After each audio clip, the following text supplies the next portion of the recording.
আমার কলিজা নড়তে হবে, আমার আখেরাত মনে করতে হবে, আমার মালিক মনে করতে। এই পৃথিবীতে অকৃতজ্ঞকে মানুষ বেয়াদব বলে, যেই কোনো দৃষ্টিতে। কিশোর ছেলেরা, জওয়ান ছেলেরা, বাবা শোনো আব্বা, অকৃতজ্ঞকে মানুষ বেয়াদব বলে, যার মধ্যে কৃতজ্ঞতা নেই, শকর নাই, শুকরিয়া নেই।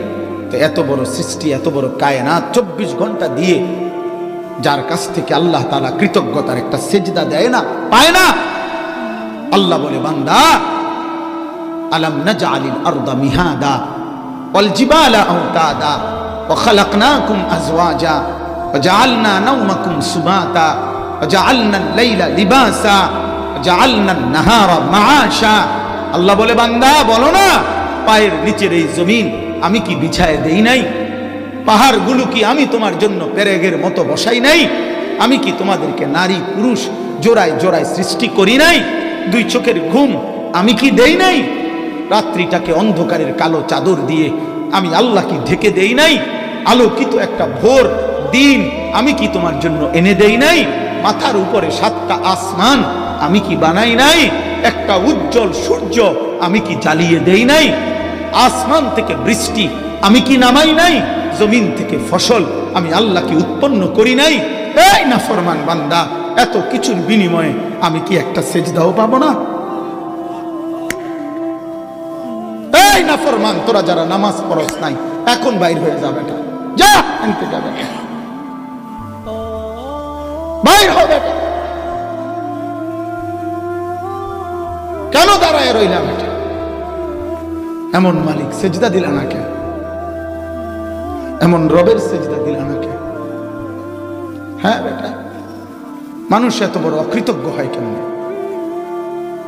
এত বড় অকৃতজ্ঞ হয়। এই জন্য আমি প্রত্যেক দিন বলি, যার কপালে সেজদা নাই, মুসলিম পরিচয়ধারী অথচ নামাজ পড়ে না, সেজদা দেয় না, খোদার কসম আমার দৃষ্টিতে আসমানের নিচে জমিনের উপরে তার চাইতে বড় নিকৃষ্ট বেয়াদব আর কেউ হইতে পারে না। তোর চাইতে বড় বেয়াদব আর কেউ নেই। দুইটা শুদ্ধ কথা অনেক মানুষই কইতে, সেজদাবিহীন মানুষ বেয়াদব, সেজদাবিহীন মানুষ গাদ্দার, সেজদাবিহীন মানুষ অসভ্য, সেজদাবিহীন মানুষ অহংকারী, মুতাকাব্বির। ইবলিস সেজদা দেয় নাই, আল্লাহ তারে কি বলছে কর? ইবলিসের অপরাধটা কি ছিল বলেন, সবাই বলেন তো। তারে আল্লাহ কি বলছে? 1 নাম্বার বলছে ফখরুজ ফাইন্নাকা রাজিম, বেরো, আমি আল্লাহর দরবার থেকে বাইরো, আজকের থেকে তুমি অভিশপ্ত। রাজিম, রাজিম এ আরবিতে রাজিম বলা হয় এমন ঘৃণিত ব্যক্তিকে যাকে মূলত পৃথিবী থেকে পাথর মেরে তাড়িয়ে দেওয়া উচিত, এমন ঘৃণিতকে বলা হয় রাজিম। বুঝিনি? এমনি না তুই যাই গাও আমার চোখের সামনে না, পাথর মারতে মারতে যাকে পৃথিবীর থেকে সরিয়ে দেওয়া উচিত তাকে বলে রাজিম। প্রমাণ কি? প্রমাণ হলো ইসলামের মধ্যে কোন বিবাহিত পুরুষ এবং নারী যদি জিনা করে, ব্যভিচার করে, তার পাপের শাস্তি হলো রজম। এই রজম আর রাজিম এক শব্দ, অর্থাৎ পাথর মারতে মারতে তাকে পৃথিবীর থেকে সরিয়ে দাও। এই জন্য শয়তান ইবলিস অভিশপ্ত, রাজিম। এই জন্য প্রত্যেক বছর হজ্জের সময় সে যে রাজিম, এই কারণে প্রত্যেক বছর হজ্জের সময় টানা 3 দিন এই 30 লক্ষ হাজি তারে মিনার 3 দিন অনবরত পাথর মারে। কেন মারে? তুই রাজিম। এমন অভিশপ্ত যাকে পাথর মারার উপযুক্ত। আল্লাহ পাক সেজদা না দেওয়ার কারণে তাকে এটা বলছে।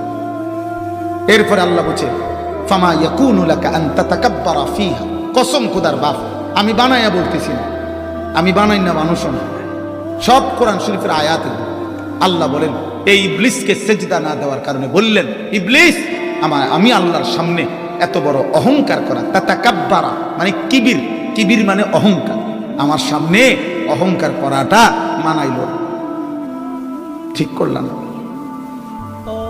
আমি আল্লাহর সামনে এত বড় অহংকার করা তোমার উচিত হলো না। এই অহংকার, সেজদা না দেওয়া কি বলে না, সেজদা না দেওয়া রাজিম, অভিশপ্ততা। 3 নাম্বার আল্লাহ বলছে ওয়া ইন্না আলাইকাল লানাতা ইলা ইয়াউমিদ্দিন। হাই যুবক, একবার ভাইব, 1 মিনিট বন্ধুর কথা ভাইব। আল্লাহ বলছে ইবলিস তুমি আমাকে সেজদা দিলা না, তো শোনো আজকে থেকে নিয়ে কিয়ামত পর্যন্ত ওয়া ইন্না আলাইকাল লানাতা, তোর উপরে আমি আল্লাহর লানত লানত লানত লানত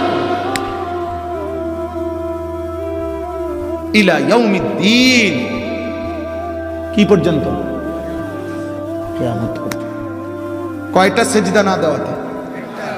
এবার তুমি দোস্ত বলো, আজকের ফজরের 4 রাকাত নামাজে কয়টা সেজদা ছুটে গেছে? জোহরের 10 রাকাত কমপক্ষে নামাজে কয়টা সেজদা ছুটে গেছে? আসরের 4 রাকাত ফরজ নামাজে কয়টা সেজদা ছুটে গেছে? মাগরিবের 5 রাকাত ফরজ এবং সুন্নতে মুআক্কাদা নামাজে কয়টা সেজদা ছুটে গেছে? এশার 4 রাকাত ফরজ, 2 রাকাত সুন্নতে মুআক্কাদা, 3 রাকাত বিতির, কমপক্ষে এই 9 রাকাতে কয়টা সেজদা ছুটে গেছে? বলো না বেনামাজি বাপ, বলো না। তুমি তোমার রবের কি পরিমাণ ঘৃণা তৈরি করছো। 1 সেজদা না দিলে যদি কিয়ামত পর্যন্ত লানত হয় আব্বা। আবারও বলছি, দুনিয়া তো আল্লাহ তাআলা জানোয়ারকেও ভোগ করতে দেয়। দুনিয়া আল্লাহর একটা দস্তরখান, যেই দস্তরখান আল্লাহ বিছায় দিছে, আল্লাহ বলছে এটা সবাইকে আমি ভোগ করতে দিছি। ইমানদার, নাফরমান, অনুগত, অবাধ্য, সেজদাওয়ালা, সেজদা ছাড়া, কাফের, মুশরিক, বেঈমান, দুনিয়া ভোগ করে না? কথা বলে না কেন? একেবারে টোটালি আল্লাহকে মানে না, আল্লাহ বলতে কিছু নাই এমন নাস্তিক মুরতাদ যারা, তাদেরকে আল্লাহ দুনিয়া খাওয়ায় না? তারা বিয়া করে না? তাকে বাচ্চা কাচ্চা হয় না? তারা বিল্ডিং নাই? তারা নেতাগিরি করে না? তারা ভোগ দখল করে না? দুনিয়া তো ব্যবহার, অথচ সে আল্লাহকেই স্বীকার করে না। দেয়ার ইজ নো গড, কোন ঈশ্বর বলতে কিছু নাই। আমি নিজে একবার ইউনিভার্সিটির 4টা ছেলের সাথে প্রায় 1 ঘন্টা কথা বলছিলাম একদিন, এই 2022 সালে। সরাসরি ছেলে 4টা আমার সাথে এটা স্পষ্ট বলছে, হুজুর সৃষ্টিকর্তা বলতে কিছু আছে, এটা আমরা মোটেই বিশ্বাস করি। এই বাংলাদেশ আমি দেখছি এমন বড় লোক, প্রাইভেট আপনার ব্যাংকের ভাইস চেয়ারম্যান, কোটি কোটি টাকার মালিক, ভদ্রলোক জানাজার নামাজ পড়তে আইছে। জানাজার নামাজের আগে ইমাম সাহেব কবরের আযাবের কথা 2টা মিনিট কইছে। উনি জানাজার সালাম ফিরাইয়া ওই ইমাম সাহেবরে ডাক দিয়ে বলছে, হুজুর কবরের আযাবের মিথ্যা ভয় দেখিয়ে মানুষদেরকে আর কতদিন বোকা বানাবেন? মুসলমানের বাচ্চা, আমরা আপনাদেরকে বোকা বানাচ্ছি না, ঠিক আছে, অসুবিধা নাই। আপনারা যদি ভাত খান, আমরা তো আর সিরা খাই না, ভাতে খাই, আল্লাহ খাইতে থাকেন, অসুবিধা নাই। আর কি তা বেশি দুনিয়া কি ভোগ করছি? কে? এই নাফরমান, দুনিয়া কি ভোগ করছো?